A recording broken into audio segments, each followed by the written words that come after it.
Hi there. Today's story is The Little Gray Pony. There was once a man who owned a little gray pony. Every morning when the birds were singing, the man would jump on his pony and ride away, clippity clippity clap. The man rode to town and to country, to church and to market, uphill and downhill, and one day he heard something fall with a clang on a stone in the road. Looking back, he saw a horseshoe lying there. And when he saw it, he cried, "What shall I do? What shall I do if my little gray pony has lost a shoe?" Then down he jumped in a great hurry and looked at one of the pony's forefeet, but nothing was missing.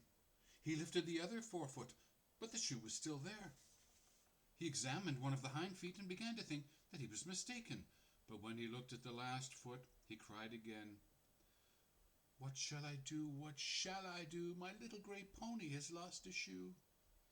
Then he made haste to go to the blacksmith, and he called, "Blacksmith, blacksmith, I've come to you. My little gray pony has lost a shoe." But the blacksmith answered and said, "How can I shoe your pony's feet without some coal, the iron to heat?" So the man left the blacksmith's, hurried here and there to buy the coal. First of all he went to the store, and he said, "Storekeeper, storekeeper, I've come to you. My little gray pony has lost a shoe, and I want some coal, the iron to heat, that the blacksmith may shoe my pony's feet." But the storekeeper answered and said, "Now I have apples and candy to sell, and more nice things than I can tell, but I've no coal, the iron to heat, that the blacksmith may shoe your pony's feet."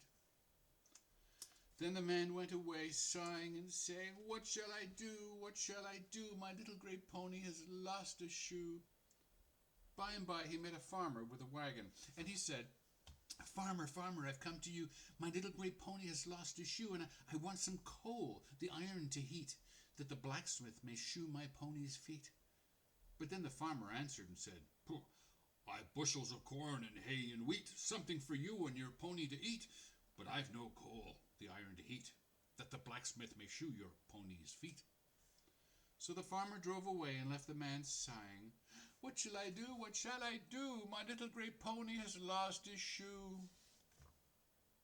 But in the farmer's wagon the man had seen corn, which made him think of the mill.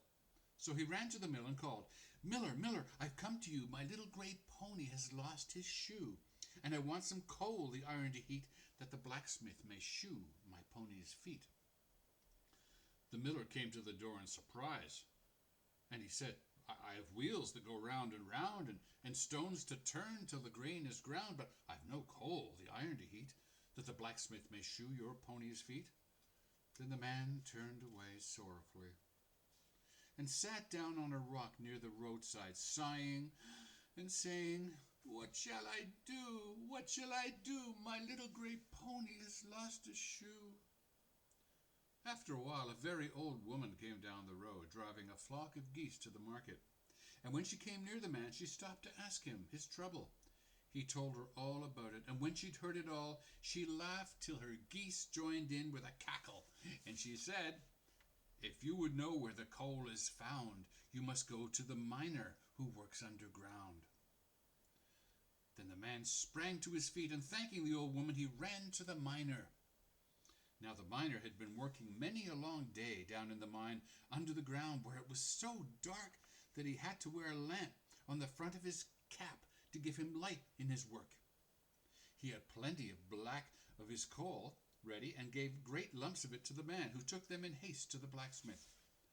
The blacksmith lighted his great red fire and hammered out 4 fine new shoes with a cling and a clang, and fastened them on with a rap and a tap. Then away rode the man on his little gray pony, clippity, clippity, clap. And that was today's story, The Little Gray Pony Who Lost a Shoe. See you next time.